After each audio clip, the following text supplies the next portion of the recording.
गिनते हैं। अल्लाह अकबर। गुनाहों की वजह से इंसान तंगदस्ती का शिकार होता है, मगर आइए गुनाह से इंसान को कैसे बचाया जाए, गुनाह से बचाने का नुस्खा क्या है। एक बात आपके सामने अर्ज करें, मेरी कौम के जवानों, हर इंसान गुनाह से बचना चाहता है, लेकिन गुनाह से बचाने का तरीका क्या है। एक खूबसूरत तरीका है, अल्लाह अकबर।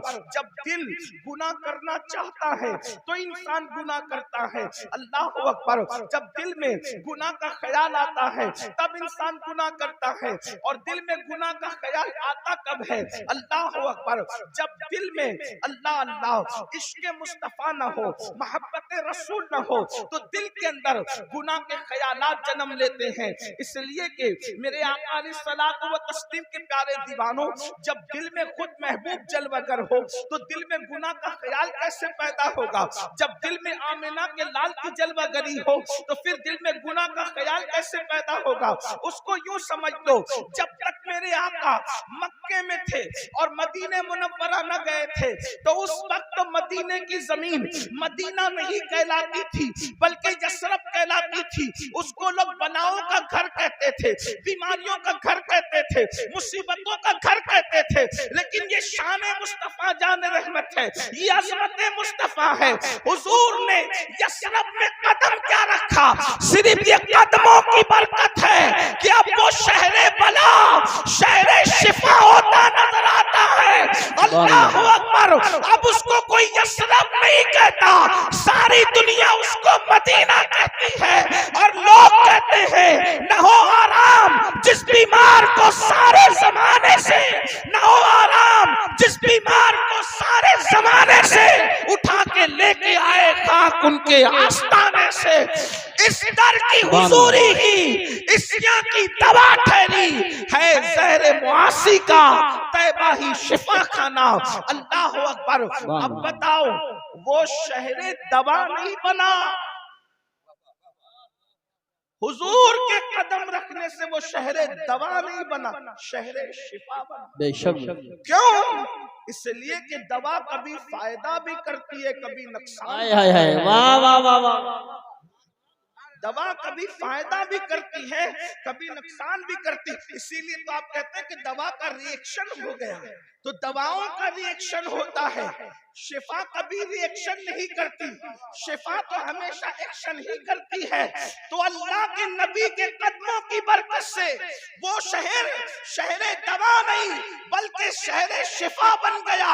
दवा के अंदर शिफा मिलेगी या नहीं इम्कान है, लेकिन जहां शिफा हो वहां फायदा ही फायदा है। तो जिसमें हुजूर कदम रखते वो शहरे शिफा हो जाता है। तो जिस दिल में कदम रखते उसमें गुनाह का तसव्वुर कैसा, उसमें का तसव्वुर कैसा, उसमें पाप का तसव्वुर कैसा। इसीलिए उम्मत के मुस्लिहीन ने सबसे बड़ी मेहनत इस बात पे की है कि लोगों के दिलों में इश्क रसूल पैदा किया जाए, लोगों के दिलों में मोहब्बत रसूल पैदा किया जाए। और ये मोहब्बत रसूल नारे वाला नहीं सिर्फ, ये मोहब्बत रसूल रस्म वाला नहीं सिर्फ, बल्कि हकीकत में लोगों के दिल में मोहब्बत पैदा की जाए। अब याद रखें, मोहब्बत और इश्क पैदा करने के लिए अल्लाह अकबर हम थोपते नहीं हैं। पहली बात याद रखना, ऐ मेरी कौम के जवानों, हम हुजूर की मोहब्बत को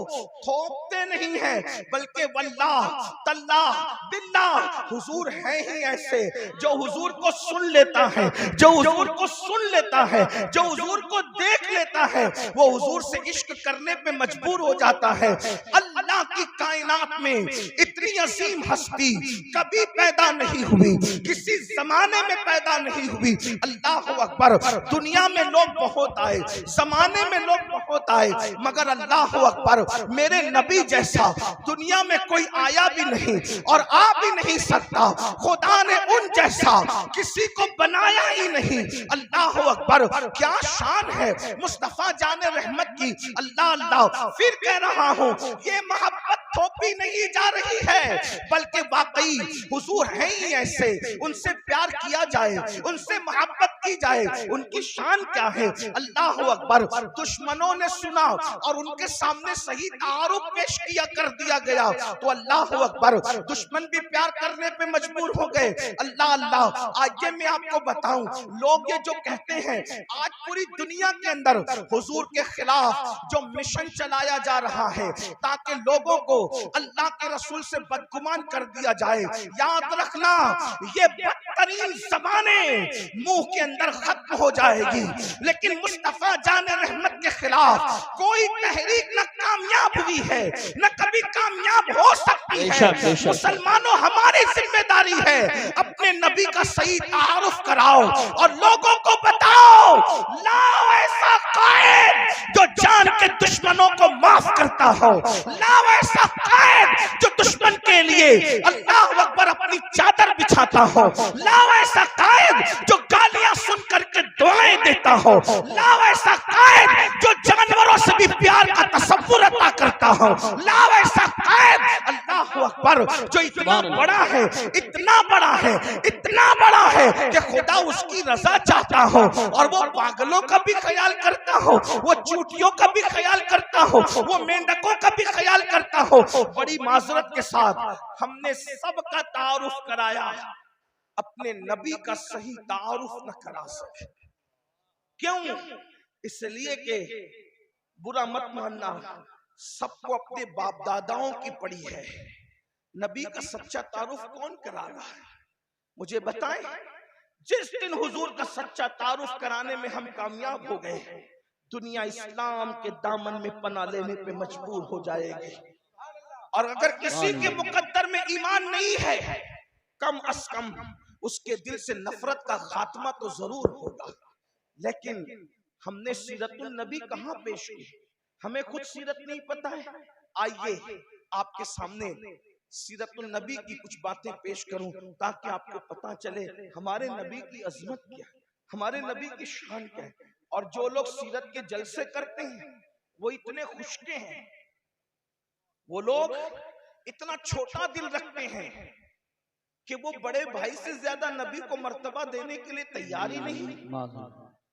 वो रसूलुल्लाह को अपने जैसा इंसानी समझ बैठे हैं और वो उसके दायरे से बाहर ही नहीं निकलना चाहते। तो उनके हवाले हमने सीरत के जलसे कर दिए। सीरतुन नबी का उन्वान है, लेकिन वो सीरतुल इंसान बयान करते हैं। सीरतुन नबी बयान करने का हक सिर्फ अहले सुन्नत को है। बेशक सीरतुन नबी बयान करने का हक सिर्फ अहले सुन्नत को है, इसलिए कि सीरतुल इंसान अलग चीज है और सीरतुन नबी अलग चीज है। सीरतुन नबी में सीरतुल इंसान सिमट आती है, लेकिन सीरतुल इंसान में सीरतुन नबी को आप नहीं समझ सकते, इसलिए कि जो नबी होता है वो इंसान होता है, मगर हर इंसान नबी नहीं होता।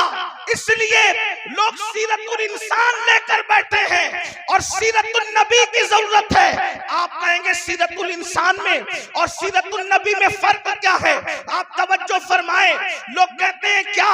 ये कहते हैं आज ये कि वो तो इतने हमारी तरह इंसान थे, वो तो इतने हमारी तरह इंसान थे कि हलीमा की बकरियां भी चराते थे और वो बकरियों का दूध भी दोते थे। इस तरह कह करके इंसान के दिल में क्या अजमत बैठ सकती है? लेकिन हम कहते हैं अगर बकरी का दूध दोने का जिक्र करना ही लोगों का शौक है तो फिर हमसे भी दूध दोना सुन लो। अल्लाह अकबर। तुम कहते हो कि वो बकरी का दूध दोते थे, हम भी कहते हैं हाँ दोते थे, लेकिन फर्क क्या है? फर्क ये है कि जब वो हिजरत के सफर में सिद्दीक अकबर के साथ चले, सिद्दीक को साथ ले चले, अफसलुल बशर बादल अंबिया बितहकीक सिद्दीक को अपने साथ ले चले। सिद्दीक को भूख में सताया तो सरकार ने एक झोपड़े पे नजर डाली ली और फरमाया अबू बकर इस खातून से पूछो क्या ये हमारी मेजबानी कर सकती है, क्या ये हमें अपना मेहमान बना सकती है। अल्लाह अकबर। सिद्दीक अकबर उस बुढ़िया के झोपड़े के करीब गए और पूछा मेरे साहिब कहते हैं, ये नहीं कहा मेरे नबी कहते हैं, इसलिए कि मामला राज में रखना था। मेरे साहिब कहते हैं क्या तू हमारी मेजबानी कर सकती है, क्या तू हमारी मेहमानी कर सकती है। उस बुढ़िया ने कहा सारी बकरियां जंगल को गई हैं, मैं तुम्हारी क्या मेजबानी करूं। एक बीमार बकरी पड़ी हुई है और वो बांझ है और वो खड़ी नहीं हो सकती है, वो चलने के काबिल नहीं, वरना वो भी जंगल जाती, वो भी चरती। अल्लाह अकबर। आका ने फरमाया इससे कहो कि यही बकरी हमें दे दे, हम इससे दूध निकाल सकते हैं। सिद्दीक अकबर ने कहा मेरे साहिब कहते हैं ये बकरी हमें दे दे, हम इससे दूध निकाल सकते हैं। उसने हैरत से चेहरे देखे और कहा क्या तुम्हें इस बात का पता नहीं कि बांझ बकरियां दूध नहीं देती। अगर बांझ बकरियां सेहतमंद भी हो तो दूध नहीं देती, दूध देने के लिए बकरी औलाद वाली चाहिए, और फिर ये तो बीमार है, ये कैसे दूध दे सकती है। फिर इसरार हुआ। मेरे साहिब कहते हैं मगर हमें बकरी दे दो, हम दूध निकाल लेंगे। उसने चेहरा देखा तो बुढ़िया थी, बुढ़िया देहात में रहती थी। उसके दिल ने कहा ये कोई झूठे का चेहरा नहीं है, ये किसी सच्चे का चेहरा है। सिद्दीक अकबर से कहा उठा लो बकरी। आपने बकरी को उठाया, आका ने बिस्मिल्लाह पढ़ के हाथ फेरा, वो बैठी हुई पड़ी हुई बकरी उठ करके खड़ी हो गई। सिर्फ हाथ फेरने की वजह से उठ करके खड़ी हो गई। पानी का कटोरा लिया, थन पे मला पानी तो सीने में दूध आ गया। फरमाया बर्तन लाओ, उसके बाद दूध निचोड़ा तो दूध जारी हो गया। दूसरा बर्तन लाओ, दूसरा भी भरा, तीसरा बर्तन लाओ, तीसरा भी भरा, चौथा बर्तन लाओ, चौथा भी भरा। अल्लाह अकबर। उम्मे माबद हैरत से देखने लग गई, बांझ बकरी को दूध आ रहा है और इतना आ रहा है कि बर्तन के बर्तन भरे जा रहे हैं। आखिरकार बर्तन लाए गए, भर दिए गए, लाए गए, भर दिए गए। उम्मे माबद ने कहा अब मेरे घर में बर्तन नहीं है। नारे तकबीर, नारे रिसालत, नारे गौसियत, मशरके आला हजरत, फैजाने आला हजरत हजरत अल्लामा सय्यद अमीनुल कादरी साहिब क़िबला, अज़मते मुस्तफा कॉन्फ्रेंस, जश्न दस्तारबंदी। सुभान अल्लाह। बर्तन भर, जो पीना था पी लिया, जो पीना था पी लिया, और उसके बाद घर के बर्तन भर करके छोड़कर चले गए। क्या हुआ उसके बाद उम्मे माबद का शौहर आया और आने के बाद कहा घर में दूध कैसा, इतना सारा घर में दूध कैसा। तो उस वक्त उस खातून ने कहा कि मुझे नाम तो नहीं पता, लेकिन एक जवान और उसके साथ एक शख्स, दो लोग आए थे, और वो जो जवान था उसको मैंने पूछा नहीं कि उसका नाम क्या है, उसका खादिम था, उसका नाम भी मुझे नहीं पता, अलबत्ता उसका चेहरा देखा, उसने जो बर्तन भर दिए तो मैंने उसका नाम खुद रख लिया। उम्मे माबद कहती है उसका नाम मैंने नहीं पूछा, उसका नाम मैंने खुद रख लिया। का क्या नाम रख लिया? का मैंने उसका नाम रखा बरकत वाला, इसलिए कि वो जिधर जाता है बरकत हो जाती है। देखो वो मुसलमान नहीं हुई, लेकिन हुजूर को देख लिया तो हुजूर को किस नाम से पुकार रही है? बरकत वाला, वो बरकत वाला। अच्छा तू देखेगी तो पहचान लेगी। उसने सारा वाकया बताया। वो हाथ फेरता है, बकरी खड़ी हो जाती है, वो हाथ फेरता है, बांझ बकरी के थन में दूध जारी हो जाता है, वो हाथ लगाता है तो फिर बकरी के थन से दूध निकलता है, और हमारे घर के सारे बर्तन एक बांझ बकरी के थन से भर दिए जाते हैं, वो बरकत वाला। तो उसके शौहर ने कहा वो था कैसा? सुभान अल्लाह। तवज्जो, वो था कैसा? एक मर्तबा देखा उम्मे माबद ने उस बरकत वाले को और पूछा वो था कैसा? हाय हाय। अब अगर वो था कैसा अजमत मुस्तफा कॉन्फ्रेंस सुनने आए हो तो सुनियो जिंदा दिली के साथ, जरा अपने नबी का होलिया सुन लो। वो था कैसा? तो कहा उसको दूर से देखो तो भी खूबसूरत नजर आता था, और करीब से देखो तो भी खूबसूरत नजर आता था। अल्लाह अकबर। तवज्जो फरमाए, मैं हर दो जुमले पे नहीं कहूंगा कि बोलो सुभान अल्लाह। इसलिए कि मैं तो आपके ईमान पे छोड़ता हूं कि अपने नबी का जिक्र सुनकर भी कोई कह सकता है या चुप रह सकता है। अरे जिसके नाम पे कंकरियां भी बोल पड़ती है, अगर उसके नाम पे सुन्नी ना बोले तो फिर कौन बोलेगा? आशिकाने रसूल ना बोलेंगे तो कौन बोलेगा? एक गैर मुस्लिम खातून से पूछा उसके शौहर ने, जिसका नाम तूने बरकत वाला रखा है, वो दिखता कैसा था, वो था कैसा? तो उसने कहा दूर से देखो। क्या ज़हीन औरत थी उम्मे माबद, आज तक उसका नाम तारीख में मौजूद है। हुलिया रसूल जिसने भी बयान किया उम्मे माबद का हवाला जरूर दिया। उसने जब कहा कि दूर से देखो तो भी खूबसूरत दिखता था और करीब से देखो तो भी खूबसूरत दिखता था, उसका ये जुमला बड़ा कीमती है। वो सहाबिया हो गई बाद में। आप जानते हैं बहुत सारे लोग दूर से खूबसूरत दिखते हैं, करीब से खूबसूरत वो नहीं दिखते। आप जानते हैं आप बहुत से लोगों को स्टेज पे देखो तो बोलो कि क्या अच्छे हैं हजरत, और स्टेशन पे देखो तो थोड़ा सा आपको कराहत आ सकती है। इसलिए कि जो दूर से खूबसूरत दिखता है वो करीब से भी दिखे जरूरी नहीं होता। चांद दूर से खूबसूरत दिखता है, जो गए आकर कहते हैं वहां तो खड्डे पाया, वहां तो काली मिट्टी पाया। अल्लाह अकबर। आज चांद लोगों की शायरी का उन्वान बना है, मगर दूर से हसीन है, करीब जाने वाले उसको हसीन नहीं कहते। अल्लाह अकबर। कुछ खास लोग होते हैं जो दूर से भी खूबसूरत दिखते हैं और करीब से भी खूबसूरत दिखते हैं।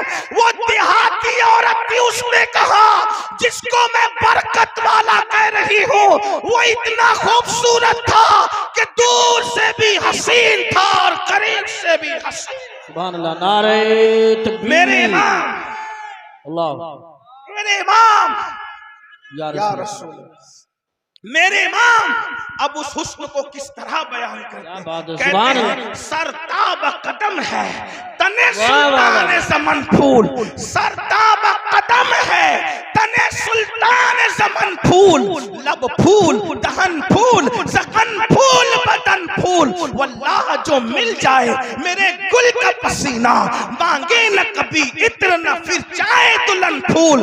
दंदानो लबो जुल्फ रुखे शाह के फिदाई है, दुर्रे अदन लाले यमन मुश्क खुतन फूल। दिल अपना भी शैदाई है उस नाखुने पाका, इतना भी महे नौ पे ना है चरक कुहन फूल। और क्या बात रजा उस चमनिस्तान करम की, ज़हरा है कली जिसमें हुसैन और हसन। सुभान अल्लाह, माशाअल्लाह, वाह वाह। नारे तकबीर, नारे रिसालत, नारे गौसियत, मशरके आला हजरत, फैजाने आला हजरत अब्दुल्लामा सैयद अमीनुल कादरी साहिब क़िबला, उलमाए अहले सुन्नत। सुभान अल्लाह, सुभान अल्लाह।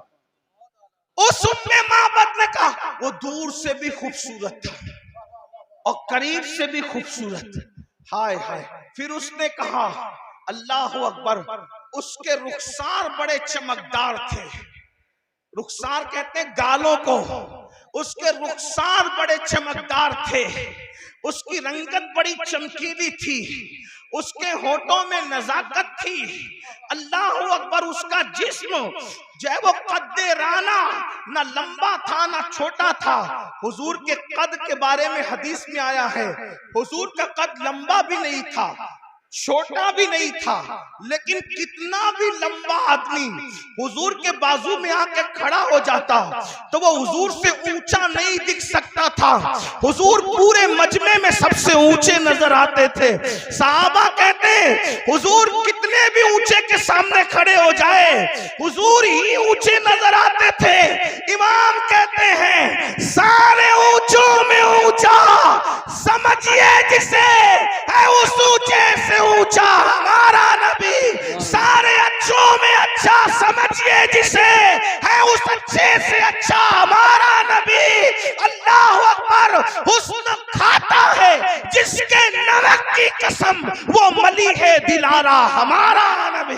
सुभान अल्लाह, सुभान अल्लाह। उम्मे माबद कह रही है अल्लाह।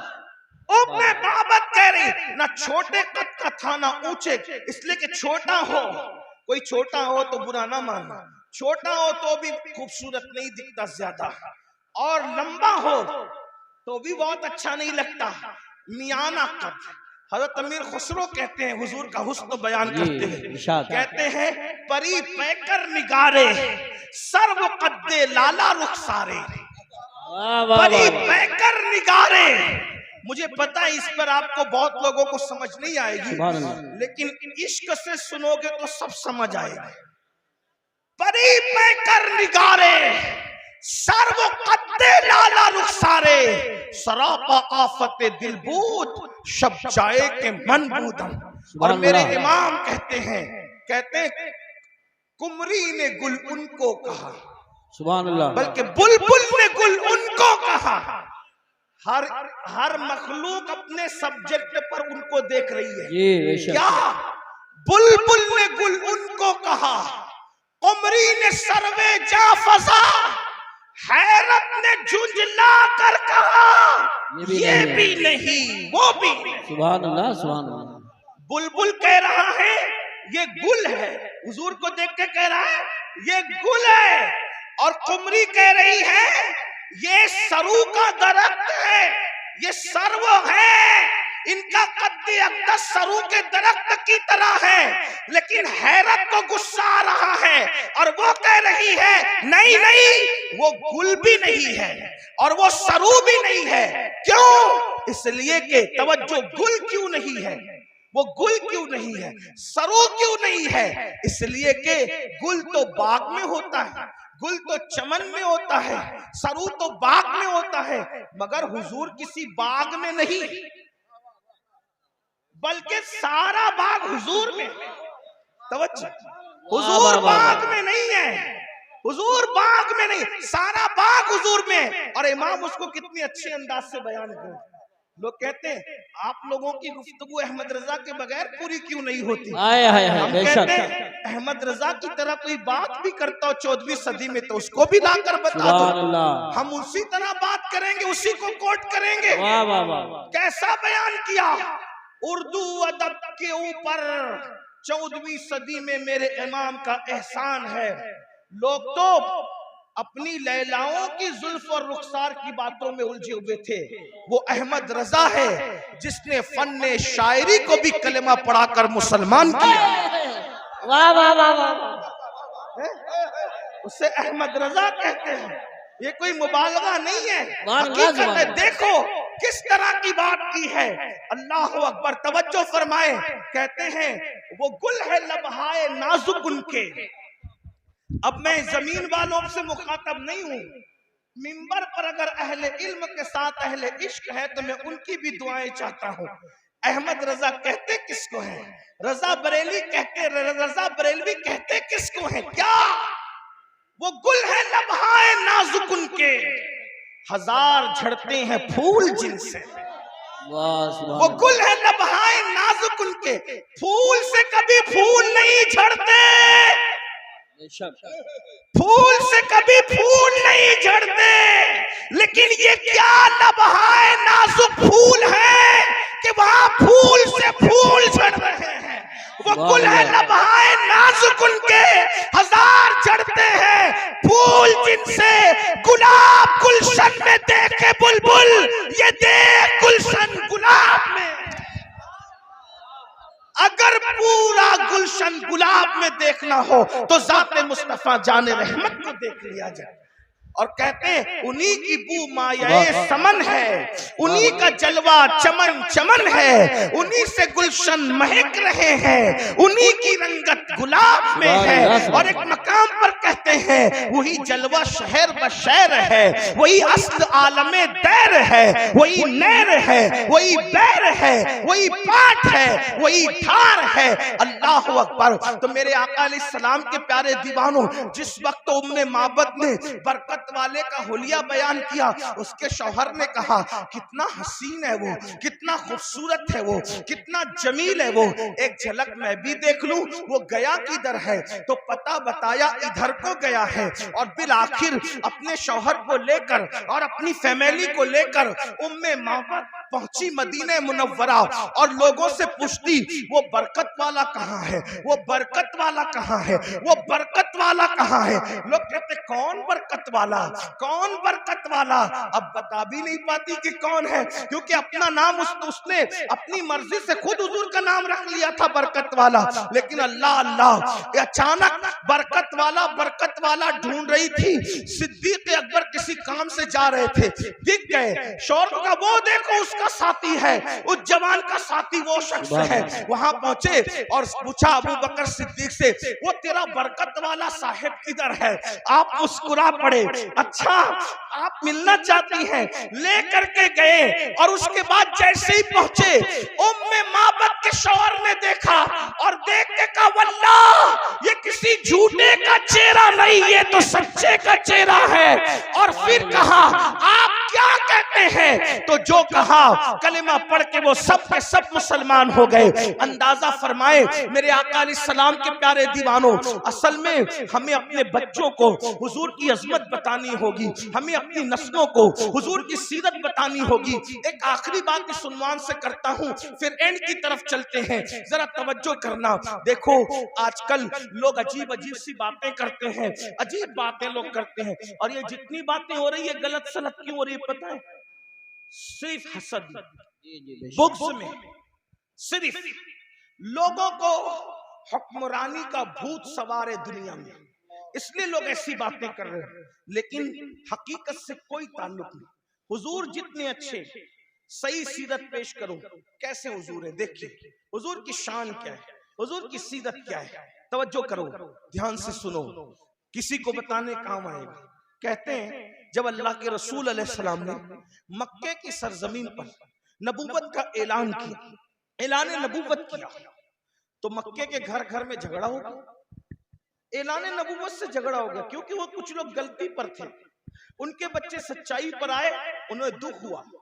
सच्चाई को लोग जल्दी कबूल नहीं करते, सच्चाई कबूल करने में वक्त लगता है, लेकिन सच्चों को मेहनत करनी पड़ती, सच्चाई कबूल करने में वक्त जाता है, सच्चों को मेहनत करनी पड़ती है, कुर्बानियां देनी पड़ती है। जब आप सच्चे हो तो आप मेहनत क्यों नहीं करते, आप कुर्बानियां क्यों नहीं देते, आप सीरतुन नबी को आम क्यों नहीं करते, पास पड़ोसियों को रसूलुल्लाह के वाकयात क्यों नहीं सुनाते, अपने बच्चों को हुजूर के वाकयात क्यों नहीं सुनाते। मक्के की जमीन है, नफरतों का माहौल है, तूफान बदतमीजी बपा की गई है। ऐसे आलम के अंदर अल्लाह के रसूल अलैहिस्सलाम अपनी जिंदगी गुजार रहे हैं, हुजूर की लाइफ गुजर रही है।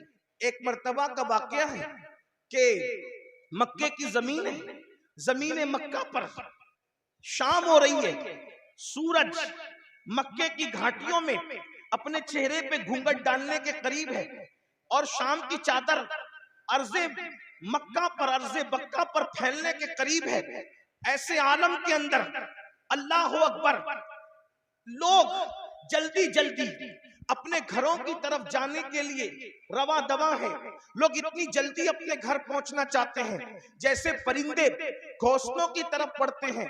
शाम के वक्त अहले मक्का अपने घरों की तरफ जा रहे हैं। ऐसे आलम के अंदर एक बूढ़ी औरत है, बूढ़ी औरत, वो दाएं बाएं देखती है, आगे पीछे देखती है, ऐसा लगता है वो किसी का इंतजार कर रही है, वो किसी की मुंतजिर है। ऐसे में एक खूबसूरत जवान जिसको दुनिया, मक्के की दुनिया मोहम्मद उस वक्त कह करके पुकारती थी, या मोहम्मद अरबी कहती थी, या मोहम्मद मक्की कहती थी, अल्लाह अकबर, अल्लाह अल्लाह, या मोहम्मद मुत्तलबी कहती थी, या मोहम्मद हाशमी कहती थी, अल्लाह अकबर। हुजूर के नसब के एतबार से, हुजूर के वतन के एतबार से, हुजूर के दादा के एतबार से, बहरहाल मेरे आका उसके सामने आकर खड़े हुए। उस बुढ़िया से पूछा, बड़ी बी क्या बात है, क्यों परेशान हो, परेशानी की वजह क्या है। बुढ़िया कहती है, ए जवान, मेरा सामान नहीं बिका, और सामान नहीं बिका, शाम हो गई, लोग घरों को जाने, बाजार की रौनक खत्म हो रही है, खरीदी बिक्री करने वाले अब शाम के बाद बाजार नहीं आते, इसलिए मुझे घर जाना है, सामान बिका नहीं, मेरे पास कोई रकम नहीं कि कोई मेरा सामान उठाए तो उसको मैं एवज दूं, इसीलिए किसी को ढूंढती हूँ, कोई मेरी मदद करे। अल्लाह अकबर। मुसलमानों, ये तारीख के अनमिट नुकूश में मौजूद है। हुजूर ने उस बुढ़िया से कहा, बड़ी बी, ला मैं तेरा सामान उठा देता हूँ। उसका सामान उठाया, उसके पीछे पीछे चले, और उसके बाद जब उसका घर आया तो बुढ़िया ने कहा, यही मेरा घर है, सामान रख दो। सामान रखकर बड़ी मासूमियत से कहा, अच्छा बड़ी माँ मैं चलता हूँ। और बुढ़िया ने कहा, तू कितना अच्छा, मक्के की जमीन पर ऐसे लोग रहते हैं, इनमें तू कितना अच्छा, कितना प्यारा, कितना सादा। अल्लाह अकबर। मेरे पास रकम नहीं देने को, लेकिन तेरी प्यारी प्यारी सूरत देखकर मुझे तुझ पे प्यार आता है। सोचा रकम नहीं दे सकती तो बुढ़िया से कहा, माई अगर तू मजदूरी नहीं दे सकती, मैं तो मजदूर भी नहीं हूँ, इंसानियत के नाते मैंने तेरे साथ एहसान किया है। बुढ़िया ने कहा, तूने मुझ पे एहसान किया, मैं तुझ पे एहसान करना चाहती हूँ। बड़ी अम्मा, कौन सा एहसान? चंद अल्फाज तेरे दामन में डाल दूं ताकि तुझे काम आए, मैं तुझे नसीहत करूं ताकि तुझे काम आए। अल्लाह अकबर। आका अलैहिस्सलाम ने मुस्कुराते हुए कहा, अच्छा माई बोलो, क्या नसीहत करती हो? उस बुढ़िया ने कहा, इस मक्के की जमीन पर मोहम्मद नाम का एक जवान है। तवज्जो करना मुसलमानों, कितना गलत प्रोपेगेंडे का नुकसान होता है, गलत प्रोपेगेंडे के भयानक नताइज क्या होते हैं, लेकिन गलत प्रोपेगेंडे को किस तरीके से खत्म किया जाता है ये अल्लाह के रसूल ने बताया है। अल्लाह अकबर, अल्लाह अकबर। उस बुढ़िया ने कहा, एक जवान है, उसका नाम मोहम्मद है, और वो अब्दुल मुत्तलिब का पोता है, अब्दुल्ला का बेटा है, अबू तालिब का भतीजा है। बेटा, उसने ऐसी बातें करनी शुरू की कि घर घर में झगड़ा हो गया, घर घर में फसाद हो गया, आपस में फूट पड़ गई, और लोग उसकी तरफ तेजी से जा रहे हैं। और बेटा, मैंने सुना है कि उसकी जबान में इतना असर है, उसकी जबान में इतनी तासीर है कि जो उसके करीब जाता है उसी का होकर रह जाता है, जो उसके करीब जाता है उस पर उसका भी जादू चल जाता है। बेटा, तू उसके करीब कभी मत जाना, तू उसके करीब कभी मत जाना, वरना उसका जादू तुझ पर भी चल जाएगा, तू उससे मुतासिर हो जाएगा। अल्लाह अकबर।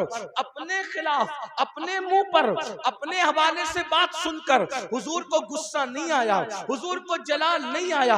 अल्लाह के रसूल ने क्या फरमाया, माई क्या तुमने मोहम्मद को देखा है? उसने कहा, नहीं देखा। क्या तुमने उनकी बातें खुद सुनी है? नहीं, मैंने नहीं सुना, लोगों से सुना। अब मेरे आका कितनी मासूमियत से कहते हैं, फरमाते हैं, बड़ी बी, जिस मोहम्मद की तुम मुखालफत कर रही हो, जिस मोहम्मद के खिलाफ तुम बातें कर रही हो, अगर मैं कह दूं कि वो मोहम्मद मैं ही हूं, तब तुम क्या करोगी? इतना सुनना था। वो जज्बात में आकर कहती है, वल्लाह अगर वो मोहम्मद तुम ही हो तो मैं भी तुम्हारा कलेमा पढ़ के मुसलमान हो जाऊंगा। माशाअल्लाह। गौर फरमाए, वाह वाह वाह, अंदाजा फरमाए। अल्लाह के रसूल या रसूल अल्लाह, अल्लाह के रसूल अलैहिस्सलाम जिंदाबाद, अपने किरदार से, अपने अखलाक से, जिंदाबाद, अपनी सीरत तैयबा से लोगों के दिलों को इस तरह से फतह किया। मेरे आका अलैहिस्सलातु व तस्लीम के प्यारे दीवानों, आज गुनाहों का सैले रवा खत्म करना है तो लोगों के दिल में इश्क पैदा करें, और इश्क रसूल पैदा करना है तो लोगों को हुजूर की सीरत तैयबा बताएं। क्योंकि जिस दिल में आका का इश्क पैदा हो, जिस दिल में हुजूर की मोहब्बत पैदा हो, जिस दिल में हुजूर का प्यार पैदा हो, उस दिल के अंदर गुनाह की मोहब्बत नहीं रहेगी, गुनाह का प्यार नहीं रहेगा। जिसने भी हुजूर से इश्क किया, जिसने भी हुजूर से प्यार किया, वो फिर गुनाहों के अंदर नहीं रह सका, वो गुनाहों के दलदल से बाहर निकला, वो जराइम के दलदल से बाहर निकला। हुजूर अलैहिस्सलाम का इश्क है ही ऐसा जो इंसान को गुनाहों के दलदल से निकालकर नेकियों की शाहराह पर ला करके खड़ा करता है। आपको नहीं पता, मक्के के लोग माँ की गोद से शराब पीने के आदी थे, लेकिन जब उनके सीनों में इश्क मुस्तफा पैदा किया गया तो उन लोगों ने शराब के मटके तोड़ दिए। मेरे भाइयों, आज हम लोग इश्क मुस्तफा की खूब बात करते हैं, मोहब्बत रसूल की खूब बात करते हैं, लेकिन आप मुझे बताइए ना, अल्लाह अकबर। मेरे भाइयों, आप मुझे बताओ, इश्क मुस्तफा की बात तो करते हैं, क्या हमारे सीनों में इश्क भी है, हमारे सीनों में मोहब्बत भी है? अल्लाह अकबर। हजरते सुलेमान अलैहिस्सलाम पर जो अल्लाह ने सहीफा उतारा था, उसमें ये बात लिखी हुई थी। क्या लिखी हुई थी? कि जिसको हम देखते हैं कि उसके दिल में हमारी मोहब्बत की बजाय गुनाह की मोहब्बत होती है उसके दिल में, तो हम अपनी मोहब्बत उससे छीन लेते हैं। अल्लाह अकबर। यानी जो गुनाह से प्यार करे, उसके दिल में अल्लाह रसूल की मोहब्बत कभी जगह कर ही नहीं सकती। अब आप अपने दिलों को टटोलिए मेरे भाइयों, अपने सीनों को टटोलिए। क्या हमारे सीने में इश्क मुस्तफा है या फिर गुनाह की मोहब्बत है? याद रखिए, अगर हमारे सीने में गुनाह की मोहब्बत न होती तो हम लोग क्या चोरी करते? हम में से कोई चोरी करता? हमारी कौम के अंदर कोई चोर होता? अगर हमारे सीने में गुनाह की मोहब्बत न होती तो क्या हमारी कौम के अंदर कोई जानी होता, कोई शराबी होता, कोई ताश के पत्ते खेलने वाला होता, कोई माँ की नाफरमानी करने वाला होता, कोई माँ के खिलाफ बातें करने वाला होता, कोई बाप के खिलाफ बातें करने वाला होता? देखो, आज के नौजवान इश्क मुस्तफा की बात भी करते हैं। जब मेरे जवान कहते हैं अल्लाह अकबर, गुलामी रसूल में मौत भी कबूल है, हम कहते हैं मेरे भाई, अभी मौत की और मरने की जरूरत नहीं है। नबी की गुलामी में अभी मरने की जरूरत नहीं है, अभी नबी की गुलामी में सिर्फ जिंदगी गुजार दो, ये बड़ी सुभान बात है। अल्लाह। आप मुझे बताएं, जो कौम नबी की गुलामी में जिंदा नहीं रह सकती, वो कौम नबी की गुलामी में मौत क्या कबूल कर सकती है? मेरे भाई, दाढ़ी रखने तो तुझे शर्म आती है, और कुर्ता पाजामा पहनने तो तुझे शर्म आती है, और टोपी पहनने तो तुझे शर्म आती है, मस्जिद में जाने को तो तेरा दिल नहीं चाहता, तो जो नबी के इश्क में, नबी की मोहब्बत में जिंदगी नहीं गुजार सकता, वो नबी की मोहब्बत में मर क्या सकता है? बेशक। नारे लगा करके खुद परेशान ना हो, दूसरों को परेशान ना करो। मेरे अजीज, जिंदगी गुजार लो इश्क रसूल में, यही बहुत बड़ी बात है। और जो इश्क रसूल में जिएगा, वो कभी किसी की हक तलफी नहीं करेगा। आप बार बार सारी बातें सुनते हैं, लेकिन भूल क्यों जाते हैं? देखिए, इश्क मोहब्बत के अंदर एक नाम है हजरत सैयदना उवैस करनी का। हम उनको इश्क मोहब्बत का इमाम कहते हैं। मैं वाकया नहीं बयान करूंगा, सिर्फ इशारा दूंगा। तफसील के साथ में हजरत उवैस करनी की जिंदगी कभी पढ़ चुका हूं, लेकिन आपसे पूछता हूं, अंदाजा फरमाए, उवैस करनी के लिए एक तरफ दीदारे रसूल है, यानी हुजूर का दीदार है, और दूसरी तरफ माँ की खिदमत है। उवैस करनी ने हुजूर का दीदार नहीं किया, बल्कि माँ की खिदमत की, क्योंकि हजरत उवैस जानते थे कि दीदार के बगैर भी कोई आशिक हो सकता है, दीदार के बगैर भी कोई आशिक हो सकता है, लेकिन नाफरमान होकर कोई सच्चा आशिक नहीं हो सकता। इसलिए आपने माँ की खिदमत को तरजीह दी। जब माँ की खिदमत को तरजीह दी तो सिला क्या मिला?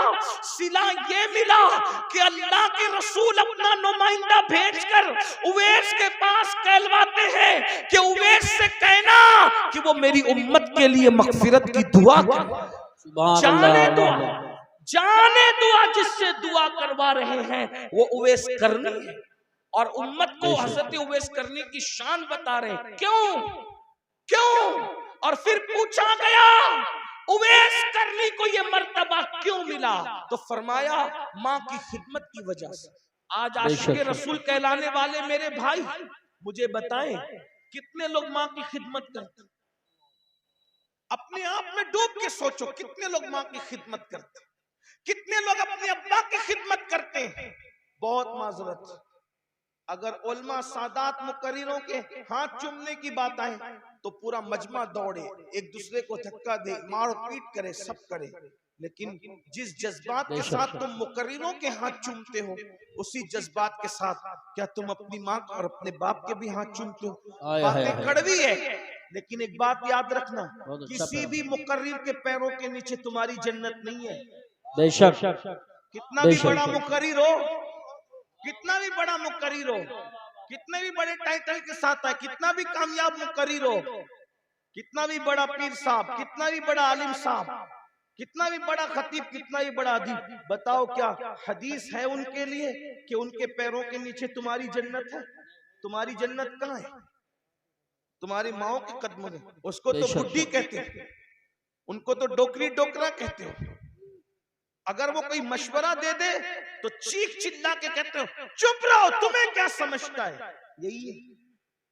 यहाँ आकर हाथ बांध के खड़े रहते हो और अपने माँ बाप को आंखें दिखाते हो। यही इश्क रसूल है हमारे पास, यही मोहब्बत रसूल है। बहुत सारे जालिम तो ऐसे हैं कि जिन लोगों ने अपने माँ बाप को छोड़ करके ससुराल बसा लिया है, माँ बाप की खबर भी नहीं है, माँ बाप भीख मांग रहे हैं कि क्या करें, माँ बाप को खाना है कि नहीं है कोई फिक्र नहीं है। और हम आशिक रसूल है। अल्लाह के बंदो, ये इश्क मुस्तफा नहीं, उवैसे करनी ने बताया एक तरफ दीदार, दीदार रसूल कितनी बड़ी चीज है। कभी सोचा अरे दीदार करने से सहाबी बनता इंसान, सहाबी। मगर हजरत उवैस करनी ने माँ के कहने पे दीदार रसूल को नहीं गए माँ के कहने पे, और हमें बताया एक वफादार आशिक क्या होता है। और आज हम माँ बाप को दवा के पैसे देने के लिए भी उनको तरसाते हैं, उनको तड़पाते हैं, उन्हें बेचैन करते हैं। आका अलैहिस्सलाम ने फरमाया अगर तेरे माँ बाप तुझसे नाराज है तो अल्लाह तेरी नमाजें भी रद्द कर देगा, अल्लाह तेरी इबादतें भी रद्द कर देगा। मेरे भाइयों कहाँ हो? तौबा करो, सच्चे मुसलमान बनो। सिर्फ नारे हमें इनकलाब नहीं ला सकते, सिर्फ नारे हमें बदल नहीं सकते। आपको मैं कहता हूँ ए गिरदो नवाज से आने वाले मुसलमानों, जज्बाती न बनो। हालात का मुकाबला करना है तो अमल के मैदान से करो, मस्जिदों को आबाद करो, माँ बाप के फर्मा बरदार बनो, हलाल रिस्क को रोजी को लाजिम पकड़ो, इबादत करो, अल्लाह की बारगाह में गिड़गिड़ाओ, अपने गुनाहों से तौबा करो, रब की बारगाह में रुजू करो, एक सच्चे आशिक की तरह बनो। आइए बात को इख्तिताम की तरफ पहुंचाते हुए, जब दिल में इश्क आता है तो गुनाह की नफरत कैसे पैदा होती है, जब दिल में मोहब्बत रसूल आती है तो गुनाह की नफरत कैसे पैदा होती है। हजारों वाकयात तारीख में मौजूद है। दुनिया हमें इश्क रसूल की तरफ क्यों आने नहीं देना चाहती? इसलिए कि दुनिया जानती है जिस दिन ये आशिक बनेगा उस दिन ये हर गुनाह से छुटकारा पाएगा, उस दिन ये हर गुनाह से अपने आप को दूर कर लेगा, उस दिन ये हर बुराई से अपने आप को दूर कर लेगा। अल्लाह अकबर। आशिक बनेगा तो उसको पता चलेगा नमाज में मेरे महबूब की आंखों की ठंडक है तो वो नमाज भी पढ़ेगा। हराम खाऊंगा हुजूर के दिल को तकलीफ पहुंचेगी तो वो हराम से भी बाज रहेगा। अल्लाह अकबर। झूठ बोलूंगा तो हुजूर के दिल को तकलीफ पहुंचेगी, वो झूठ से भी बाज रहेगा। आइए जो तारीख का बड़ा खूबसूरत सा वाकया है वो पेश करके अपनी बात पूरी कर लूं। किस तरीके से बदलता है आशिक, बस इश्क पैदा हो जाए, किस तरह से तब्दील होता है, किस तरह से उसकी जिंदगी में इनकलाब आता है, किस तरह से उसकी जिंदगी बदलती है। अल्लाह अकबर। कहते हैं मक्कतुल मुकर्रमा में एक जवान था, उस जवान को दुनिया फुजाला के नाम से पुकारती थी। फुजाला नाम का वो जवान, अल्लाह अकबर, बड़ा हंसमुख था। हंसमुख उसकी आदत थी, हंसी मजाक उसकी आदत थी, और वो लोगों से दिल लगी करता रहता था, हंसी मजाक करता रहता था।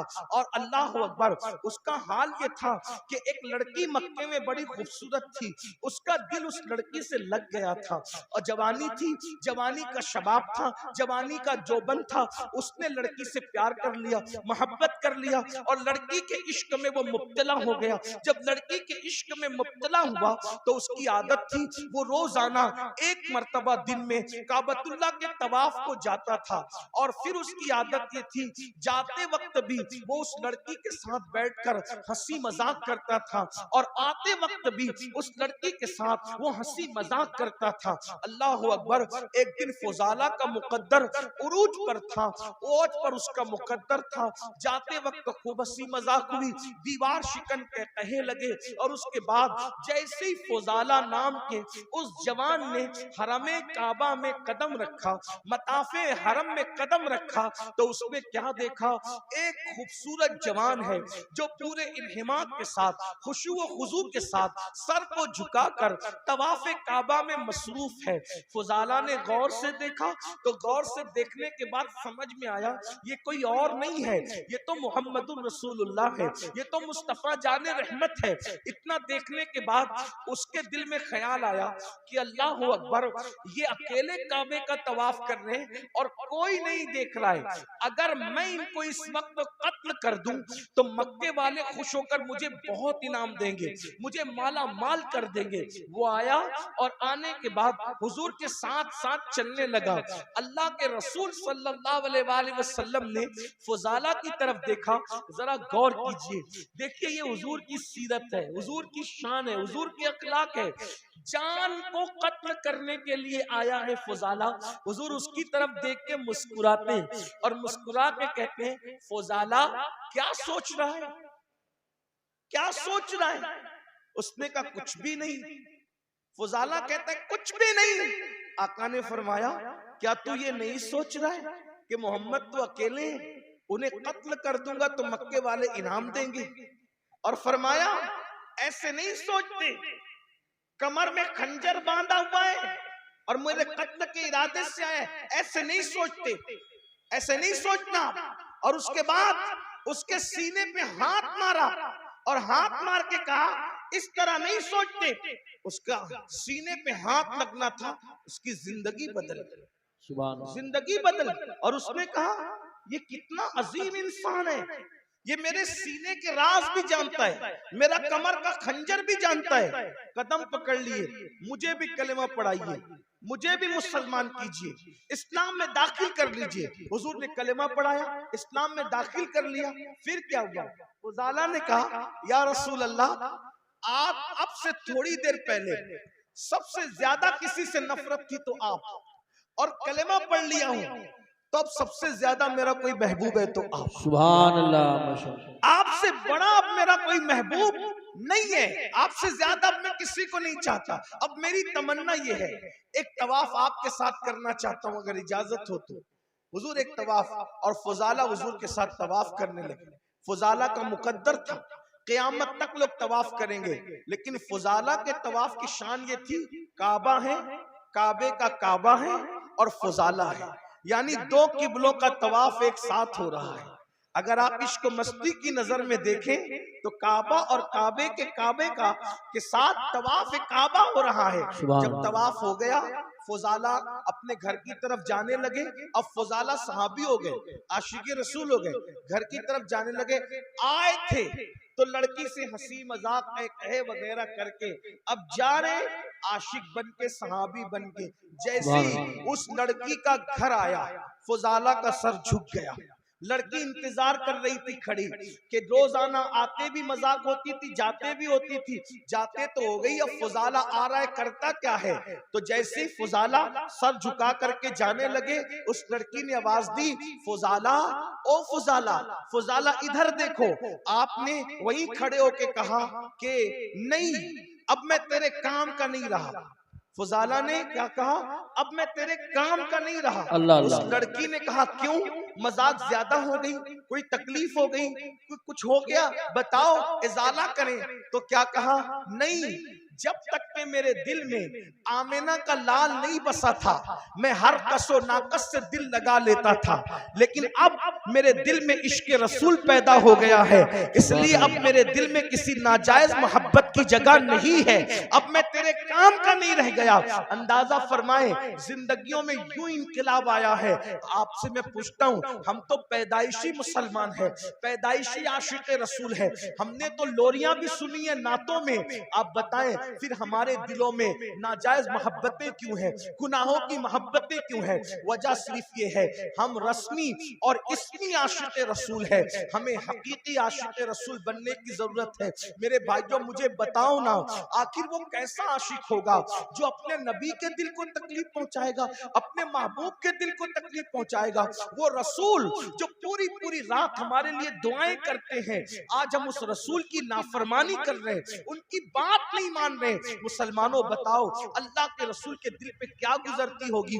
ये मेरी माएं और बहनें मौजूद है, ये बहनें बगैर दुपट्टे के घर से निकलती है, हुजूर के दिल पे क्या गुजरती होगी। ये बहनें नमाजें नहीं पढ़ती है, सीरियल देखती है, फिल्में देखती है। मर्दों के साथ अगर अल्लाह ने दौलत दे दी है तो पार्कों में घूमने के लिए बेपर्दा जाती है। बताओ तो सही, ये दीन का गुलशन कितनी मेहनतों से सजाया गया है, ये दीन का गुलशन कितनी कुर्बानियां दी गई है जब ये दीन का गुलशन सजा है। अगर आज मुसलमान इस एहसास से आरी हो जाए तो बताइए फिर मुसीबतें नहीं तो क्या, फिर तकलीफें नहीं तो क्या, फिर अल्लाह अकबर तबाही नहीं तो क्या, फिर बर्बादी नहीं तो क्या। याद रखिए अपने नबी से सच्चे दिल से जुड़िए। जो रसूलुल्लाह से सच्ची मोहब्बत करता है वो कसरत से अपने नबी का जिक्र करता है, उसकी पहली निशानी है वो कसरत से अपने नबी का जिक्र करता है। बताइए क्या हम अपने आका का जिक्र कसरत से करते हैं? अरे कसरत तो जाने दीजिए, कई कई दिन हो जाते हैं हम कलमा भी नहीं पढ़ पाते। बताइए ये हाल है, पूरी पूरी जिंदगी कुरान को हाथ भी नहीं लगाते। मेरे भाइयों कैसे मुसलमान हो आप? ये सोचते हो हम मुसलमान हैं इसलिए हम पर मुसीबतें आ रही है। हम मुसलमान इसलिए मुसीबत नहीं आ रही है, हम सच्चे मुसलमान नहीं है इसलिए मुसीबत आ रही है। मेरे भाइयों हमें जेल भरने की तहरीकें शुरू करने की जरूरत इसलिए पेश आ रही है कि हमने मस्जिदें भरने की कोशिश नहीं की। अगर हमने मस्जिदें भरने की कोशिश की होती तो हमें ये दिन देखने ही नहीं पड़ते। अगर हमने मस्जिदें भर दी होती तो हमें ये दिन देखने ही नहीं पड़ते। अल्लाह अकबर, सोचिए, गौर कीजिए, हम सारी चीजों का मामला इस्लाम के सर डालते हैं कि तकलीफ है तो इस्लाम की वजह से, मुसीबत है तो इस्लाम की वजह से, तकलीफें हैं तो इस्लाम की वजह से नहीं, अपने किरदार की वजह से सारी मुसीबतें हैं। इस्लाम तो आपको इज्जत देने आया था, इस्लाम ने किसी को जलील नहीं किया। इस्लाम तो इज्जत देने आया था, इस्लाम तो वकार देने आया था, इस्लाम तो शान देने आया था। एक नाम बता दो, बस बात खत्म करते हुए कह रहा हूं, इस मजमे में अगर कोई तारीख का तालिब इल्म है, कोई पढ़ा लिखा है तो मैं उसको चैलेंज करता हूं, मजमे को पूरी दुनिया को चैलेंज करता हूं, एक नाम ऐसा बता दो जो सच्चा मुसलमान हुआ हो और इस्लाम की वजह से वो जलील हो गया हो। एक नाम मुझे बताओ, सिर्फ एक नाम मुझे बताओ जो इस्लाम की वजह से जलील हुआ हो। अल्लाह अकबर, आप तो बड़े मशहूर वाकयात सुनने के आदी है ना, आपको बहुत सारे वाकयात याद है ना। मुझे बताओ इस्लाम का दामन पकड़कर इस्लाम की वजह से कोई जलील हुआ हो तो बता दो। इस्लाम की वजह से कोई जलील नहीं हुआ। अगर इस्लाम की वजह से कोई जलील होता तो पहले नंबर पर मुसलमान होने वाले अबू बकर सिद्दीक जलील होते, लेकिन वो जलील नहीं हुए। उनको कितनी इज्जत मिली। अगर वो टाट पहन ले तो जिब्रील भी टाट पहनते नजर आते और आसमान के फरिश्ते टाट पहनते नजर आते। अगर इस्लाम की वजह से कोई जलील होता तो उमर इब्ने खत्ताब जलील होना चाहिए था, उस्मान गनी को जिल्लत मिलनी चाहिए थी, मौला अली को जिल्लत मिलनी चाहिए थी। मगर तारीख गवाह है इनमें से किसी को जिल्लत नहीं मिली। जब इन्होंने इस्लाम का दामन पकड़ा अल्लाह ने इनको ऐसी इज्जतें अता फरमाई कि अल्लाह अकबर, अरब के बोरिया नशीन कैसर और किस्रा के ताजदार बनते हुए नजर आए। तो पता चला आपकी हमारी सोच क्या पता है, कपड़े से इज्जत मिलती है, मोबाइल से इज्जत मिलती है और उसके बाद अच्छी बाइक से इज्जत मिलती है और शेविंग कराने से इज्जत मिलती है। ये सब भूत सवार है इसलिए जलील हो रहे हो। लेकिन याद रखना इज्जत सिर्फ इस्लाम से मिलती है। अगर आप इजाजत दें तो तारीख का एक खूबसूरत वाकया पढ़ के बात पूरी कर लो। इज्जत इस्लाम कपड़ों से नहीं, इज्जत इस्लाम से मिलती है। आपने सुना है, बहुत बार सुना है, सुन ले उसको। क्या तारीख है, जब बैतुल मुकद्दस फतह करने के लिए लश्कर इस्लाम पहुंचा तो वहां के राहिब ने कहा कि हम तुम्हारे अमीर को चाबियां देंगे।